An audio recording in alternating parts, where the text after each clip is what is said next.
For some reason, I thought it would be a good idea to do a little garden tour on this episode of Garden Basics. Unfortunately, it's my yard, but that's okay. Debbie Flower, America's favorite retired college horticultural professor, is here, and we can just talk about what I've got going on in the garden here in May of 2024. A lot of things that you learn over time, and gardening is always a learning experience.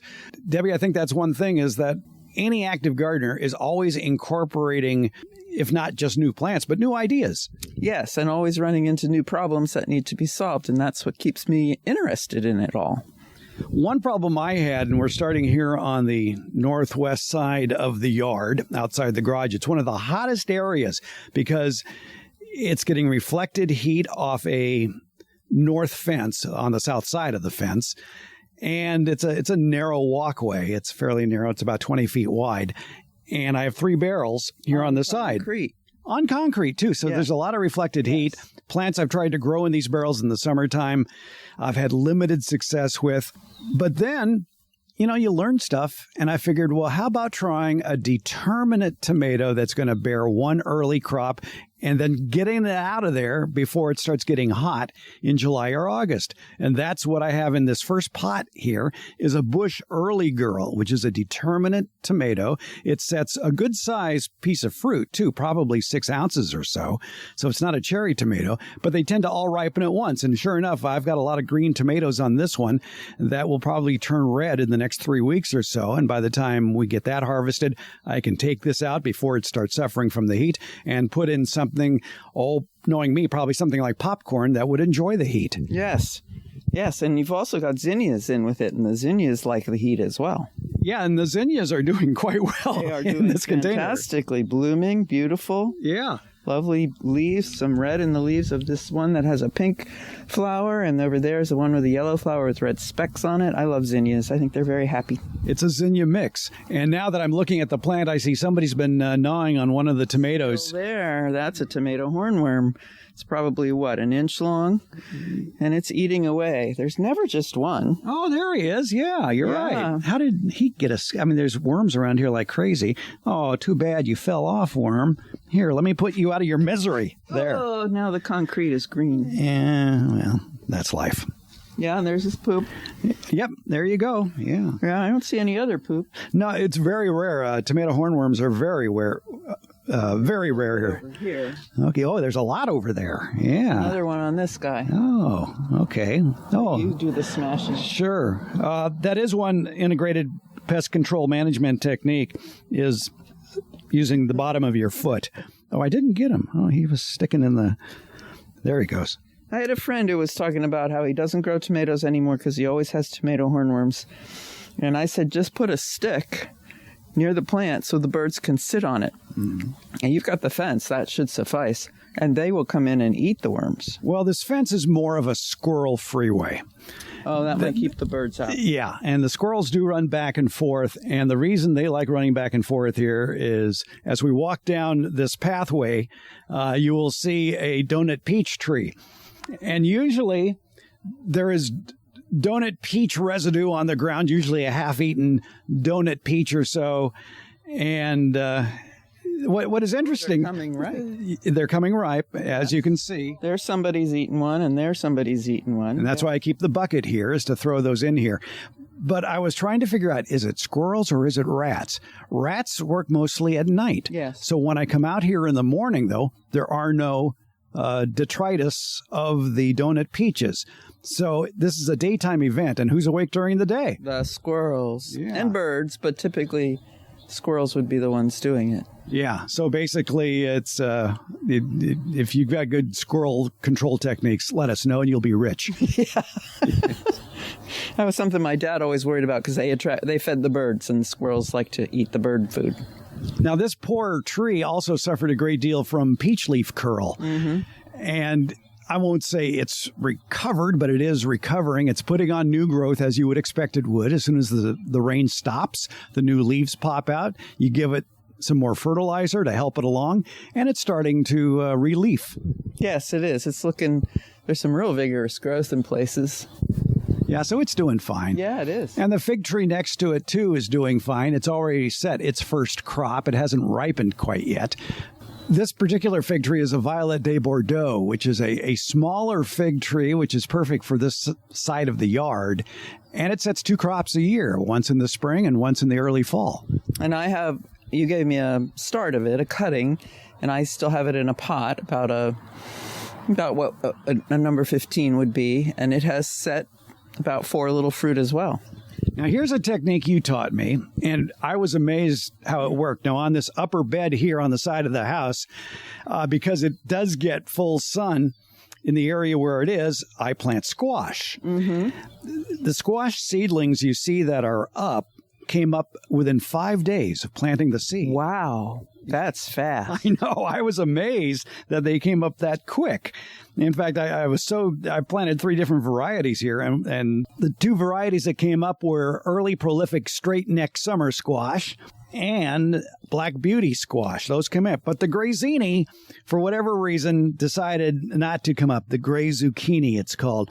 And I think I was jealous that these others came up so soon that I went ahead and planted another variety behind it yesterday. Right. Because this one didn't sprout in 5 days when I should probably give it, 10 days to 2 weeks? Yes, I planted mine about a week ago, my seeds, and my zucchini seeds, and they are not up yet. But I had the same issue with beans. Beans like it very warm, and I put them in anxious. We had some hot days, and then we had a whole bunch of cool days. So I put in about 12 bean seeds, and 1 came up. So I put in another set of 12, and 2 more came up. So now I have 3 bean plants. I want to plant some more. You know, you can always take them out. You can always thin. Oh, that's right. You can always thin. And I assume you're going to thin these squash. You've got like 3 panel of metal that has about 3-inch squares. Right. And this panel itself is about 2.5 feet wide by about 10 feet long, and it's supported by bricks to be suspended about 1 inch above the soil to keep the dogs and the cats out. Mm-hmm. Right. Yes. And it works. Yes. In my garden, my spaces aren't this big, so a panel like that doesn't work. So what I have is I have bamboo growing in pots, and I cut the bamboo you thin over time. Some of the culms, which are the tall stems, die. And so I cut those off, and then I cut them into about 2-foot lengths, and I put them all around the place that I seeded so that the cats that are in the neighborhood won't kick over those plants or roll in them. I've had a cat that liked to roll and stuff like that. So but some physical deterrent is usually very wise in the garden. So you've stuck those bamboo sticks upright? Yes. Oh, okay. And some of them have branches, so it looks like a Christmas scene, you know. My husband was saying we should put a little house there and a church, you know, and a railroad track. Because they look like they're deciduous trees that have lost their leaves. Someplace for a Hot Wheel collection. I actually have those in the shed because I had sons. I should bring those out. All right, but you may notice that here's a technique I borrowed from you. When you plant a seed, you talked about you don't want to put too much soil on top of that seed. It needs to break through. So the easiest way to help it along that way is instead of filling it with the native soil over the seed, put some vermiculite on top. Yes, I do that. It helps also so you remember where that you planted the seed. Over time, it will discolor and disappear, and you'll never know you put it in the soil. And if you are starting seeds that, as the packet says, benefit from light, then you can just lay the seed on the surface and you can put a whole 1/4-inch thick layer of vermiculite over it, and because the vermiculite is shiny, the light will still get to those seeds. So you'll protect the seeds by keeping the water there. The vermiculite holds the water over the seed. You'll know where you put the seed because the vermiculite shines and you can see it. And then it will help them germinate. They can still get light. Well, now you have me worried, Eagle Eye, about more tomato worms down in the main tomato bed. So let's walk down there into the main backyard and see what that's doing there. This little space here, as we proceed downward into the backyard, the house is on a slope, and so the backyard is much lower than the house. But I had a pineapple guava in the front yard that is now in a pot here in the backyard because it just wasn't performing. It didn't grow. Mm-hmm. But maybe I didn't give it enough time because I planted it last year, but I was expecting more new growth, so I got a little disappointed with it, took it out to look at the roots mainly, and I was a little disappointed in the root growth of it. So I've got it stuck in the pot, and I planted zinnias where this was out front. And it seems to be responding, or it's in stress because I see new growth on top. Yeah, it looks good to me. It's densely leaved. It is an evergreen, so it keeps its old leaf, but it's got a lot of new growth on it too. But you know that saying, first year sleep, I know. Second year creep, third year leap. You got to give plants time. I know. I was just a little too much in a hurry for it. But I know that feeling too. But I put it in a big enough pot that if I wanted to put it back out front, I could do that. Yes, you'll have to dig a big hole, though. Yeah. And digging it out as it was, I had to repair a drip line that I broke. Of course. Yeah. Of course. Yeah. And, of course, there are some Tower of Jewels here, and this will always be a permanent Tower of Jewels location because as the seeds fall, you always get more. Yes, you do. And the hummingbirds love these plants. Yeah. So I have to stake them because the wind tends to blow them over. So if you're going to grow Tower of Jewels, keep some stakes handy. And that seems to be does well in an area that gets full sun, too. I've noticed that the Tower of Jewels really like the full sun as opposed to part shade. At least for half of the day. They will seed in all over the place. I have them in my yard, and they actually put themselves in on the east side of an oak tree, deciduous oak. But they grew up there, and they flowered fully, and one fell over in the wind. I had to restake it, and I'm just letting them sit and form seed right now. So as long as they get a good half day of sun, which would be 6 hours. Mm-hmm. So as long as they get that 6 to 8 hours of full sun, they do fine. We're still on the north side of the house here, and on this end of the lower side of the north side of the house, it's shady here, which is basically my outdoor greenhouse, if you will, where plants waiting to find a home can be comfortable in the summertime. It doesn't get too cold at night around here, especially next to a house. The temperature is usually above 50 degrees at night, and it's in full shade. So there are onion plants here that haven't found a home yet. Onions are my big experiment this year. And you started these from seed? I did start these from seed, and I think more people should start onions from seed because there's a lot more varieties available and probably more varieties available that are better for your climate. If it's a short day, intermediate day, or long day requirement for the onion seed. We are in the middle latitude, so intermediate onions do best here, and I found that for my needs, I want a long-keeping onion, long storage onion, 4 to 6 months or more. And the sweet Spanish onions seem to fit that category well. So I've got white Spanish, yellow Spanish, and the Utah Spanish. Okay. Yeah, I see your little tags on your plants. They look good. Well, they're young, and I'm going to try to grow them for a fall crop in the ground as the yard opens up. As those early bearing tomatoes, let's say, finish, and then you have space. Or the late-bearing onions, which are, as we go into the backyard, there's a whole bed of bulbing onions, of also Spanish onions that were planted last fall that are getting near harvest. So that'll be a new bed of, well, I think that bed will be popcorn. Because that timing would be right. So here we are in the area that was meant to only have maybe 6 tomato plants. And of course, I've got 13. Of course. Yeah. We always put too many in. Yeah. And but you've got them with the cattle panels making their, what are they called? Tomato cages, making their cages, the cattle panels. So cattle panel is about 4 foot wide and 6 feet, or is it 8 feet? 4 by 5. 4 by 5. Yeah. And so you turn it so it's 4 feet tall and twist it into a circle and secure it with some wire and put that around your tomato. And I find for me that helps me not put the tomatoes too close to each other. Yeah, that's right. You have to separate them by at least 3 feet because the diameter of these cages, and theoretically, this is concrete reinforcement wire. Okay. At least the sheets were located over by the bricks and the mortar. In the hardware store. Right. So it makes these very nice cylinders that are about 4 feet tall that seem to be just fine for the tomatoes. So I've ended up, 13 tomato plants. We've got basil started. We've got another crop of parsley going in this one bed. And in these beds here where we are on the west end of the garden, it's going to be shaded first by the house. So these tomato plants are the ones that probably need a little bit more shade than the others. These will be in full shade by 3 o'clock. And what types of tomatoes do you imagine need more shade or shade earlier in the evening?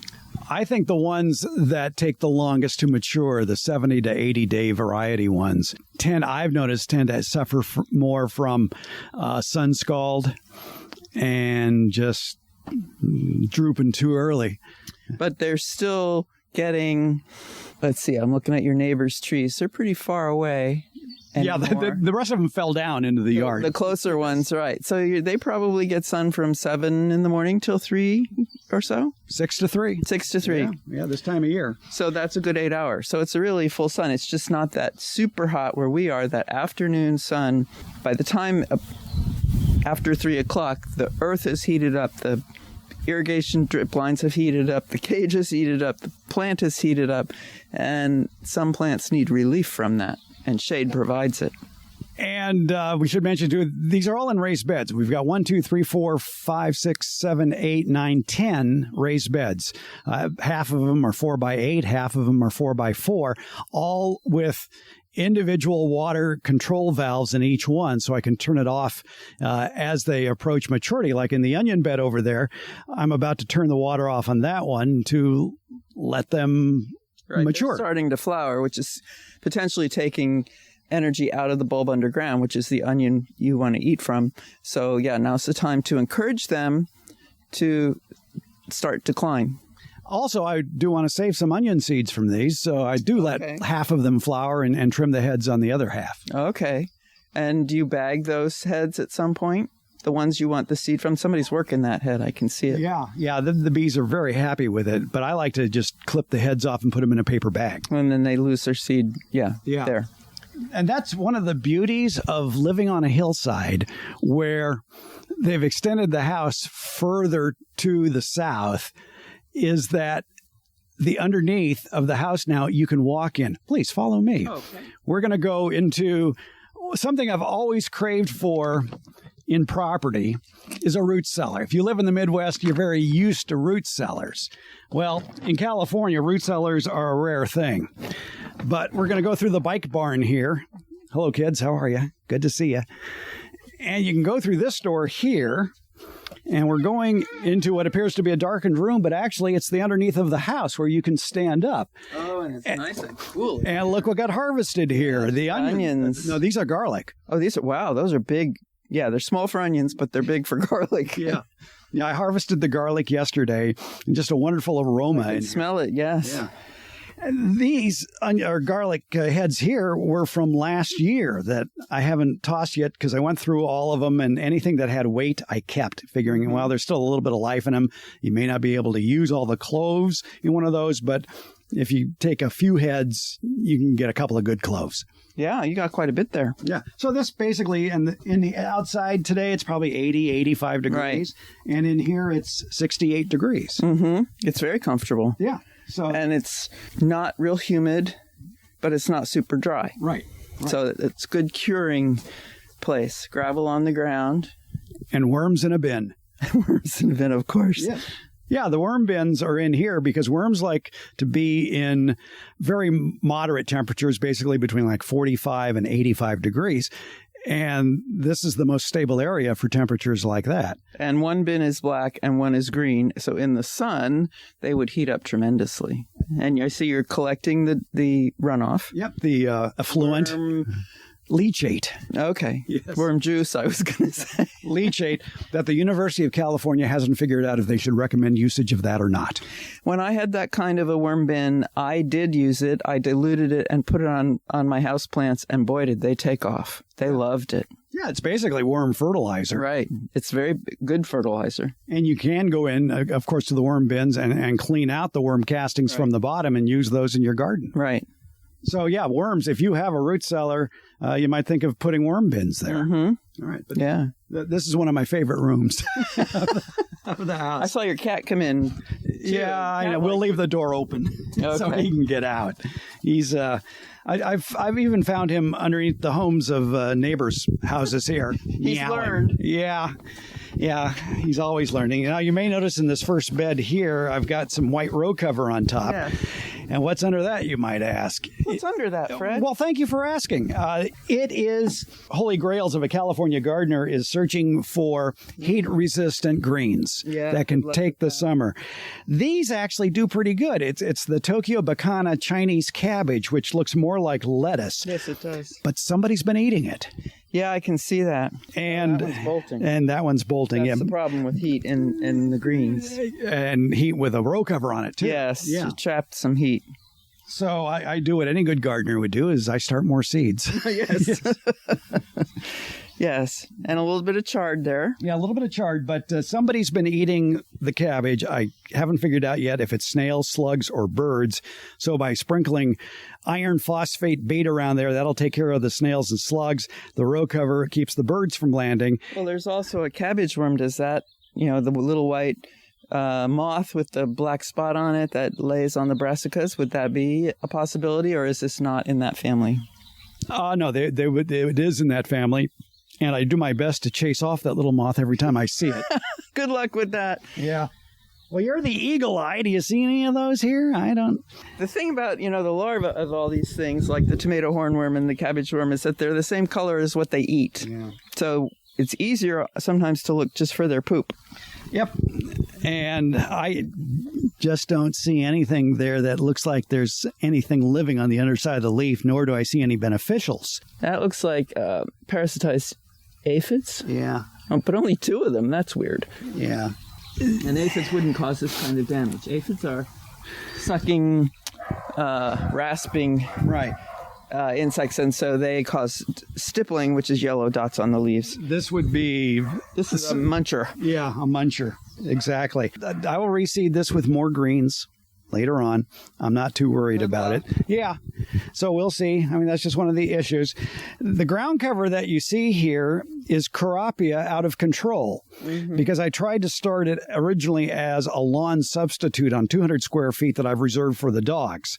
But it turns out Carapia isn't very good at fending off dog urine. Yeah. And it tends What is? You know what is clover. I think I read that. Yeah. And I've got clover here, but the problem is clover doesn't like heat. And it attracts bees, which may or may not be a problem. Yeah, you can always keep it mowed. Yes. I mean the Carapia flowers, too. Look at the Carapia flowers that, even though I've mowed this down to a ½ inch tall, the flowers now on the Carapia come up at a much lower level. Yes, they do. They just bloom shorter. Yeah. Nope, there's one of those white moths flying through the garden. Yeah. All right. Well, let's start looking at tomato plants. All right. But I don't see any holy tomatoes yet. They seem to be fairly intact in a lot of these situations here. Very good size. Yeah. Look very healthy. Yep. Green leaves and all that. Mm-hmm.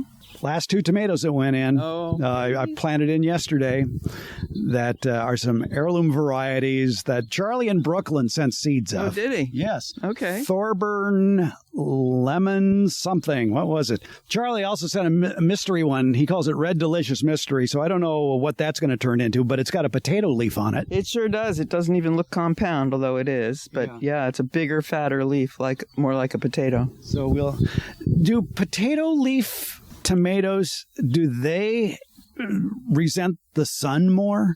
Not that I'm aware of. Okay. They have more surface to shade the fruit, which is where I think of them as being beneficial. Okay. I mean, they have obviously bigger leaves to help protect them, but I wonder if those leaves are there because the fruit is more sensitive to too much sun. I'll find out. Good question. Yeah. All right. But the other seed that Charlie sent was the Thorburns Lemon Blush Tomato, which is a big yellow tomato. And we'll see what that turns into. All the raised beds, I've got leaf mulch on for the most part. I've got a trash can full of leaf mulch ready to go on the beds that don't have it yet. I've got a bed of onions, more onions here. That was the one thing we found out last year was that we eat a lot of onions here. So I planted more. Yeah, why not? Plant what you're going to eat. Exactly. Now, I've got some smart pots back here with trees in them. They're plueri trees, a plum cherry cross. Oh my. Have you had that fruit? I have not had plum cherry fruit. It's small. It's tasty. Okay. Is the seed very big? Yeah, it's not very big. Okay. But, you're going to spit it out. Well, I just wondered how much flesh you got per fruit. A couple of bites. Okay. So we'll see how they do in smart pots. This is kind of a test of growing fruit trees in smart pots. Tom Spellman of Dave Wilson Nursery gave me a very good piece of advice that for anybody who's growing fruit trees in containers, he recommends that the width of the tree be no more than 1.5 times the diameter of the container in order to control the root growth so you have less chance of roots going round and round. Okay.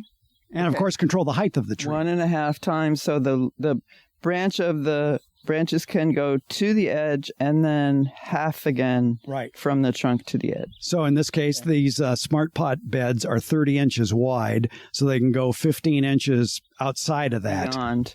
And you said and also control the height. At what? Picking height? Picking height, about 5-6 feet? Right. Yeah, 6 feet or so. The smart pots seem to be doing well, and the temperature tests I've done with the soil in smart pots versus soil in regular containers, be it pulp pots or plastic or terracotta, the soil is cooler, the soil stays moister as well, which are pluses. And what soil did you use?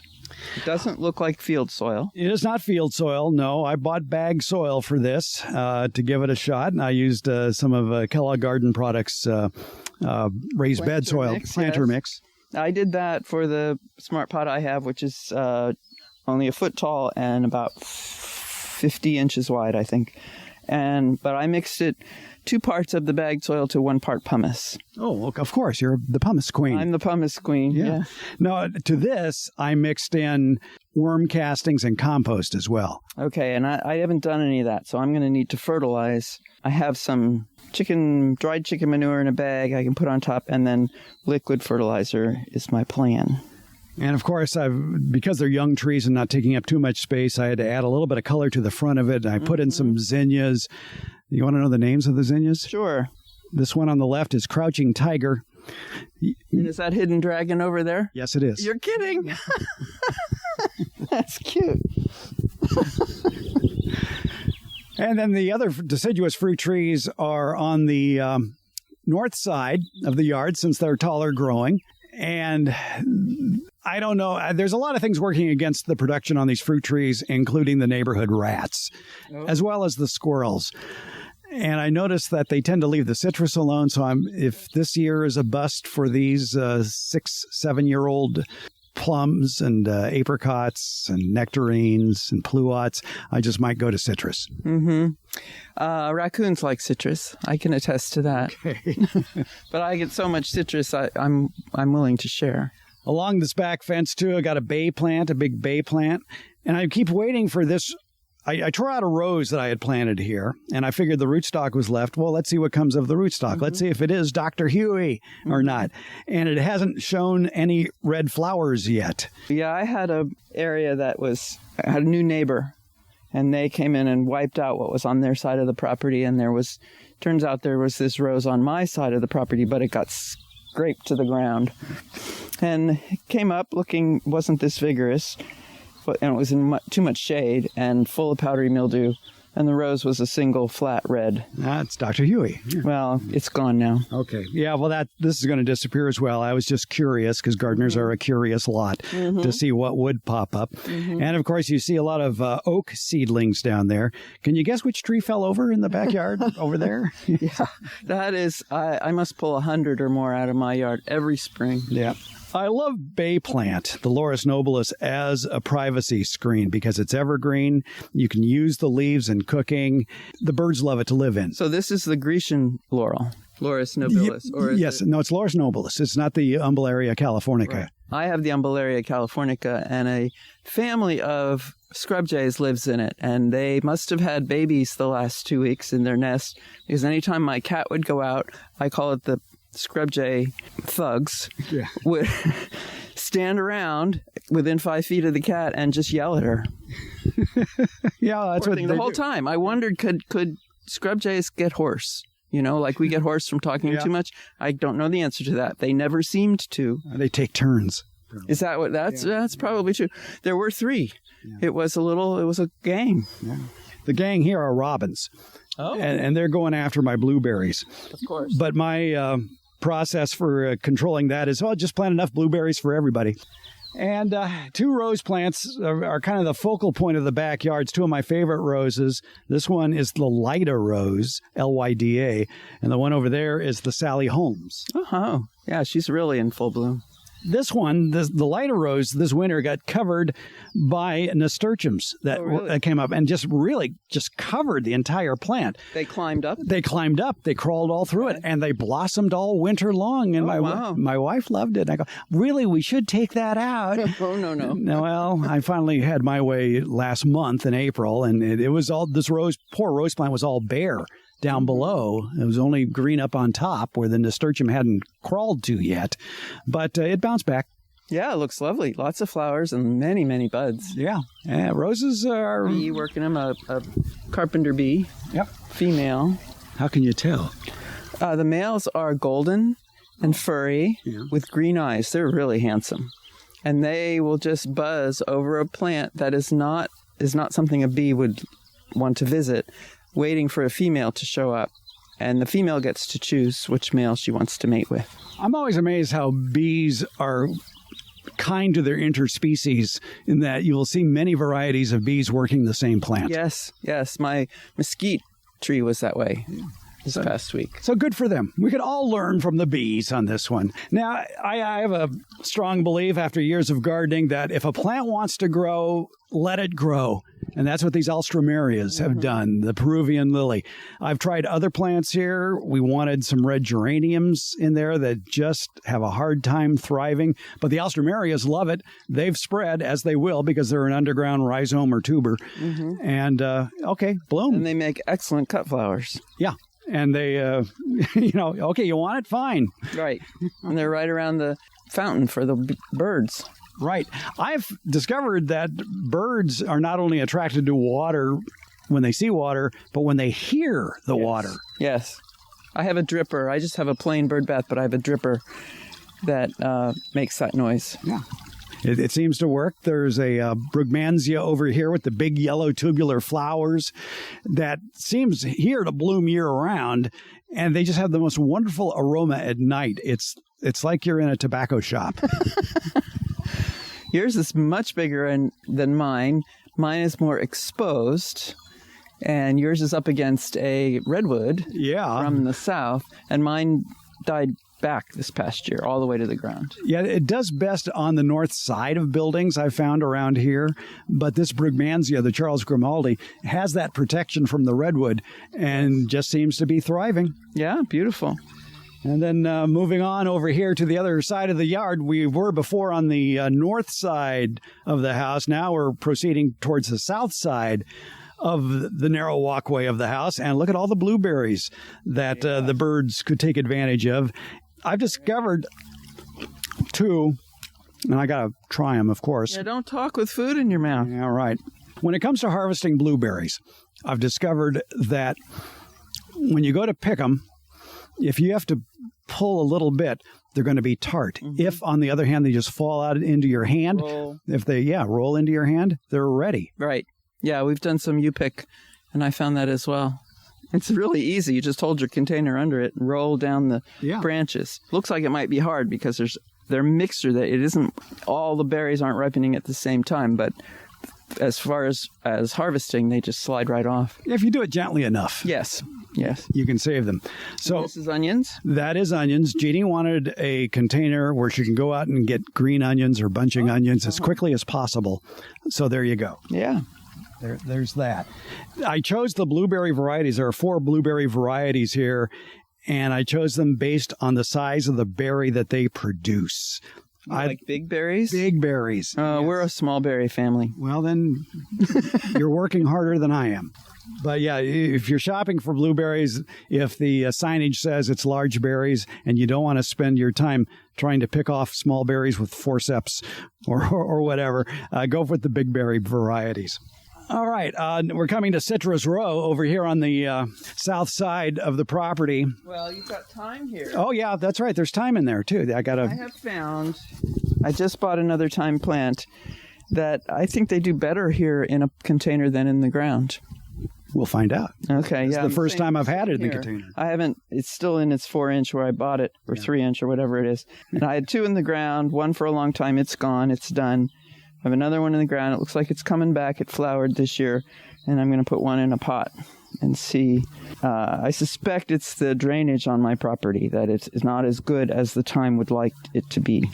That could be, yeah. The container will provide that. Now, we had it out front in the ground, but it was on a slope, and that helps in drainage. Right. My property is on fill, I'm quite sure. There are layers, and so the soil gets perched. Yeah. We have a persimmon tree next to it. It's the Fuyu persimmon, and that will ripen in usually late October. But it's just a beautiful tree, and the Fuyu persimmon is just so tasty. We dehydrate a lot of it and save it as treats. Nice. Yeah.